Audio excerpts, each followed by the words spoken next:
Let's go live on another bicycle live stream on Monday, January the 4th, 2021. And it's 7:41 a.m. and I've ridden about 49 kilometers, and yeah, a bit of a long ride. Still got quite a ride to get home yet. I've ridden all the way to the Seaway this morning from 4:30 a.m. So quite a decent ride, and it's fairly calm and a little bit overcast, a little bit rainy occasionally, and already got somebody giving me a positive heart there. That's very nice. How's the audio? I see Jana's watching. How's the audio? Now, this morning I want to talk about lessons in love, and I guess I've got to start off by saying, what can I share with you that you don't already know? Well,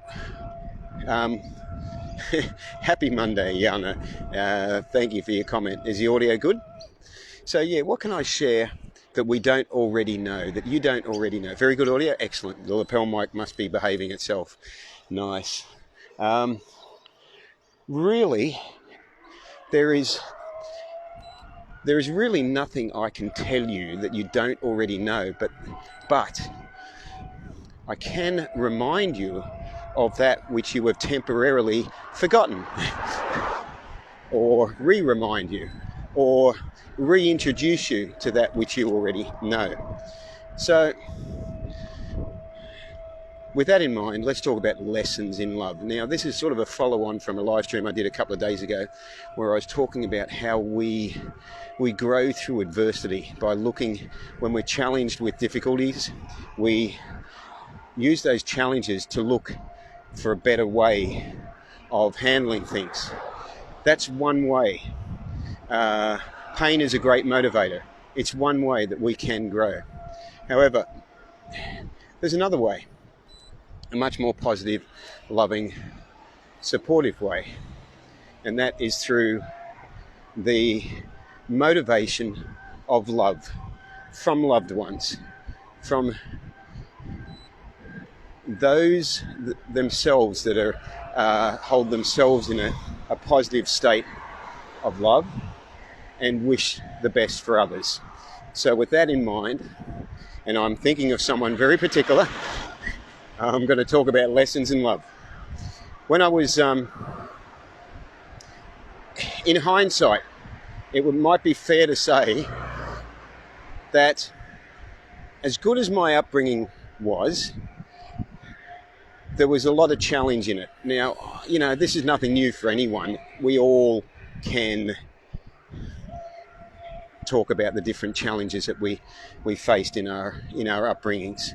So, you know, I had my challenges, and it shaped me into the person that I was, and the person that I've learnt to grow from.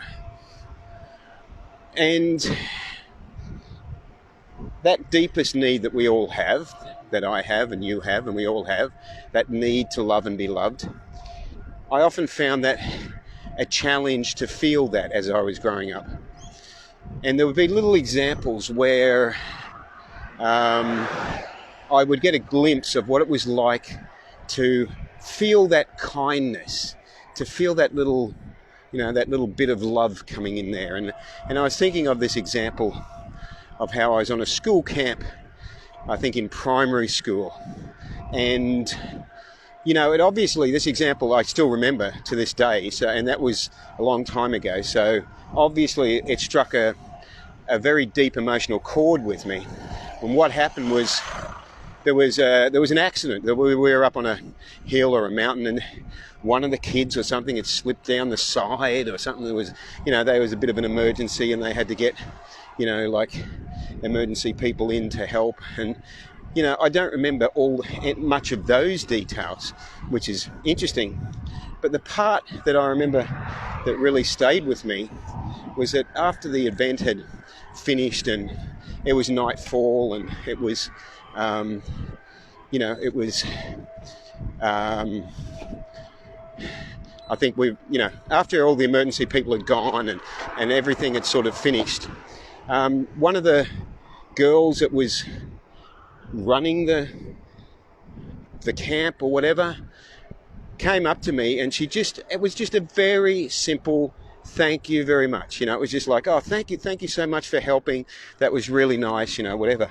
But that little act of kindness, that little just acknowledgement of value and worth in what I had contributed,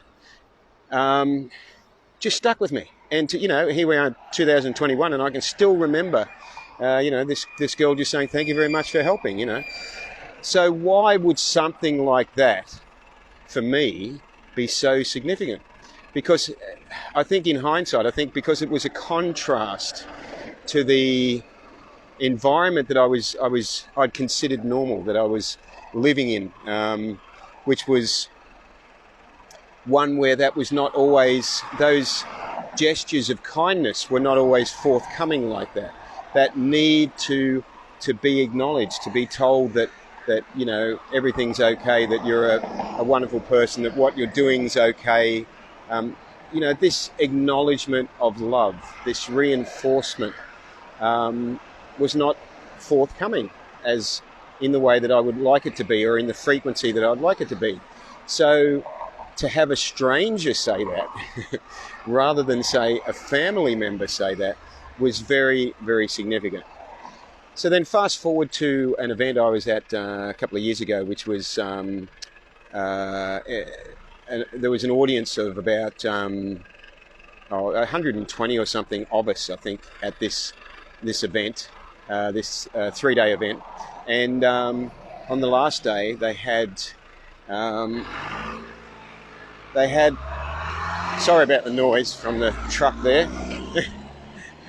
Right, got past it now. So on the last day, they had people coming up on the stage and just with gratitude, grateful for the experiences that they'd had. And the one that stuck with me the most was a guy who came up, who was a bodybuilder, massive guy. And the sort of guy that I would immediately judge as being not in contact with his emotions, because he concentrates everything on his physical body. But this guy came up, and it turned out he was quite a softie. And I gotta say, he, just by his reaction to his heartfelt reaction to what he'd experienced, and the tears that he was expressing that were coming out as he was expressing this on stage, I tell you, he reached the audience, this guy. He really did. People were just like, wow, this big, forgive me for saying this, but this big buffhead is a complete and utter softie. And I thought it was really significant for me, because it once again demonstrated, it was a lesson in love. It demonstrated that underneath the vehicle, or within the vehicle that we travel in, whether we're a bodybuilder or we're a nerd, that the desire, the need is still the same. And it's the one that on our deathbed, and I was talking to my partner about this morning, on our deathbed, people have been asked, what is the biggest regret they've had? What is the thing that they would like to have done more of? And of course, it always never comes back to, I wish I'd worked more, wish I'd earned more money, wish I'd had, a bigger house. It always comes back to the personal loving contact, that they wished that they'd made more contact, that they had spent more time with loved ones, that they'd valued the moments that can't be measured in a material sense. So for me, the lessons in love have been not only those moments, but I've been very, very blessed. I am very blessed to have another set of traffic lights that are going to take forever to change. But let's see if we get lucky with these. We might. Yes, we did. We did get lucky with these. I am very blessed to have a partner who although a long way away, is able to still communicate.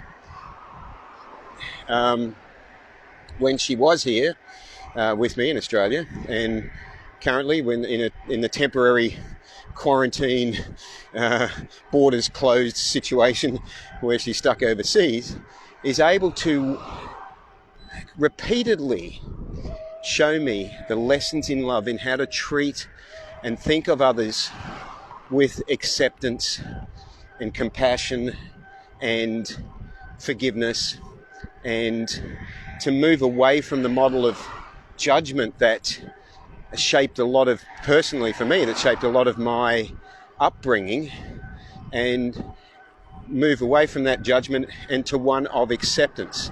And that's, that's one of my lifelong lessons, is to be able to be more tolerant and accepting of those people and situations that I have not been so tolerant and accepting of in the past. And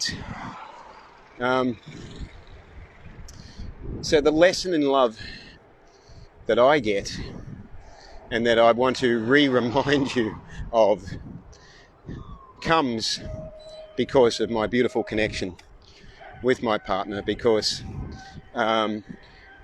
she pulls me up on it. She just, gets me in the most kindest way to look at the way that I might be thinking about a situation or a person, and to come at it from a different angle, to bring in the natural kindness,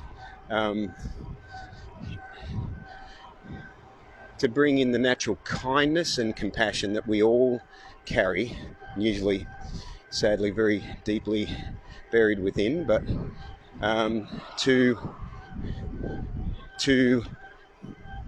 be reminded, to have someone in your life like that reminds you of the importance of always being kind to people, is the biggest blessing and the biggest lesson in love that I can think of. So I just pay it forward in the very clumsy way that I am this morning by just doing a live stream, and I'll be winding it up shortly, because the point I wanted to make was a very simple one of acceptance and kindness and compassion and unconditional love.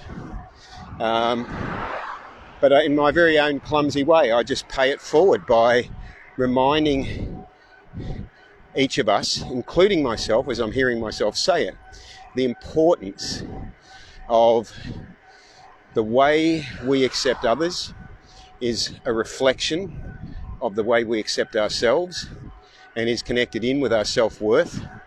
And our kindness comes from our natural good heart. And some of us are just naturally gifted at being able to bring that out in a way that is inspiring for others. So this is a big shout out to those, my partner included, who can do that, who can just, with a smile, with a hint of a few words, can just remind us that the struggle that life is not made easier if we are in a state of judging others and in turn judging ourselves. I hope you've got something out of that, because we all need to love and be loved. It is our greatest desire, our greatest need, our greatest motivation. I talk about it a lot, and this morning I'm talking about it with the inspiration of my gorgeous woman with the world's most beautiful smile. So there's a lot of traffic around. I guess I'm out a bit later than normal, so I'm not used to this many cars around. So anyway, live vegan. Where are we? Live vegan and save lives. And I will speak to you soon. Ahimsa.